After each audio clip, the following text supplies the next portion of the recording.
All right, guys, so let's talk a little bit about the Odyssey. I'm going to be grading your Greek mythology presentations here in the next couple of days. It probably won't be on this progress report.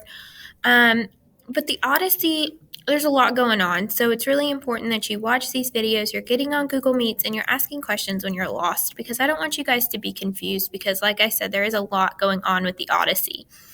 So let's kind of talk about some of these vocab words. In media res is Latin for in the middle of things. After we read the invocation of the Odyssey, it's going to start right dead smack in the middle of the action.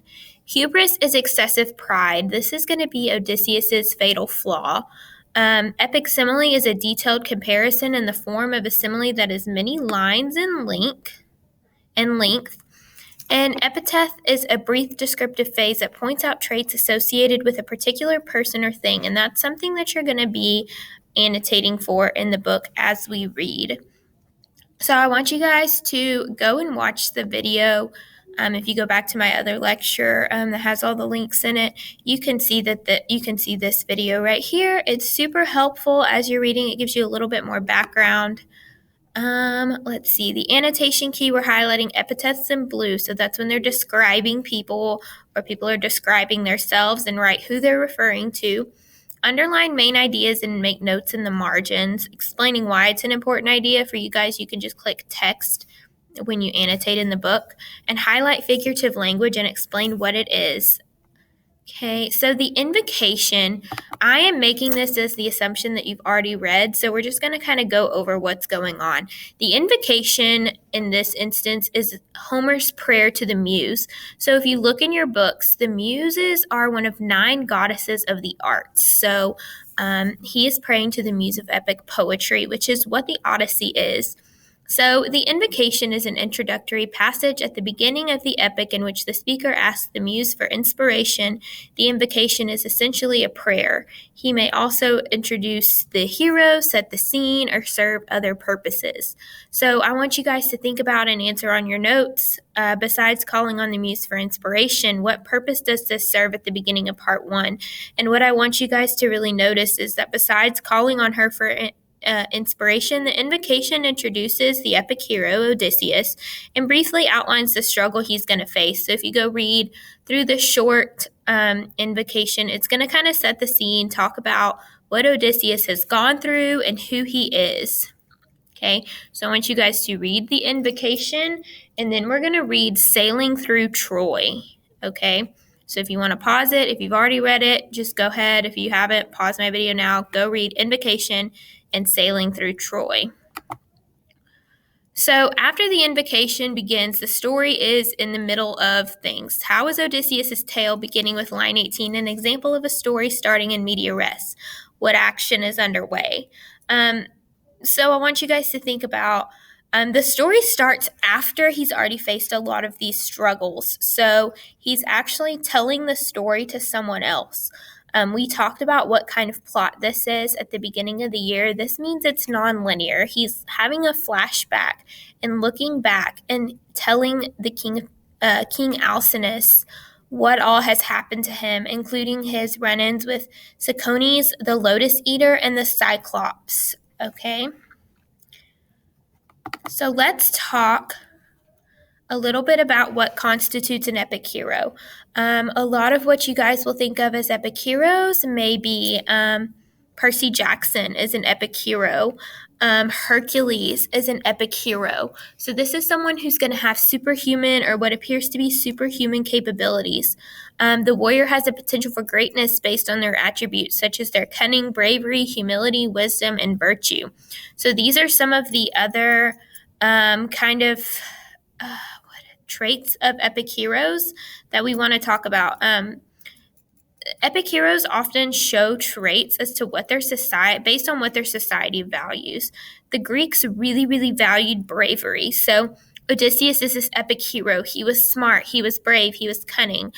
He kind of envelops all of these different traits that the Greeks really valued.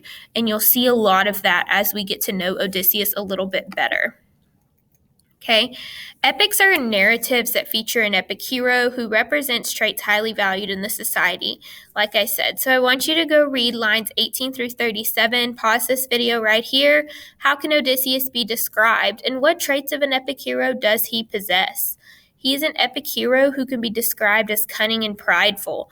As an epic hero, he shows hubris. We talked about what hubris was in the warm-up. This is a question on your notes, so go ahead and fill that in now. So we are not actually going to read Sacones and the Lotus Eaters. So we're just going to kind of briefly go over what happens. That starts at about line 38. So Sacones and the Lotus Eaters. Odysseus is continuing to tell his tale to King Alcinous. From Troy, Odysseus and his men arrive at the city of Sacones. The men attack the Sacones, who later attack back, and they kill a lot of Odysseus's men. A storm sent by Zeus sweeps them along for 9 days, and they arrive at the land of the Lotus Eaters. The Lotus Eaters are, in my opinion, the weirdest thing in the entirety of the Odyssey, and there's a lot of weird things in the Odyssey. So the natives give Odysseus's men this intoxicating fruit of the lotus. As soon as they eat this fruit, they lose all thoughts of home and long for nothing but to stay there and eat more fruit. Odysseus has to drag his men back from the ship, lock them up, and leave. So I'm actually putting the clip from Percy Jackson in the slideshow.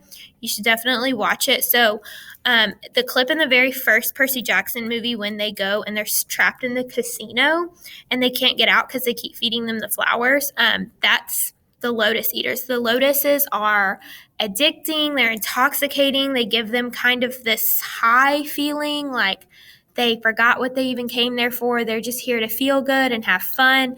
If you guys, if you were in class, you would know Oh Brother, Where Art Thou is my favorite movie of all time. So if you've ever seen Oh Brother, Where Art Thou, when they come upon the people who are being baptized in the river and they're all walking in a line and it kind of seems like they're super out of it, they represent the Lotus Eaters in that story. So the lotuses, like I said, they're addicting, they're intoxicating, and this is another kind of barrier for Odysseus to get home. So I want you guys to go, and you can actually skip this generating questions slide real quick and go watch that clip of Percy Jackson. I think it explains the Lotus Eaters really, really well. And then generating questions. I want you guys, we didn't read through the Cyclops in first period. So you guys are more than welcome to go ahead. I'm trying to keep everybody on track. After reading the first stanza of the Cyclops, I want you guys to write 3 questions about the reading thus far. Your questions can be related to anything, but they just can't be yes or no questions. Use the following stems to help you generate those. If you want to put those in your annotations as a text, that is perfectly fine. I'm going to go over the Cyclops a little bit more tomorrow. The Cyclops is really important, though, because this is a lot of why Poseidon is spiting Odysseus, because the Cyclops are the sons of Poseidon. But the bell is about to ring, and I don't want to deafen you all. If you have any questions, shoot me an email.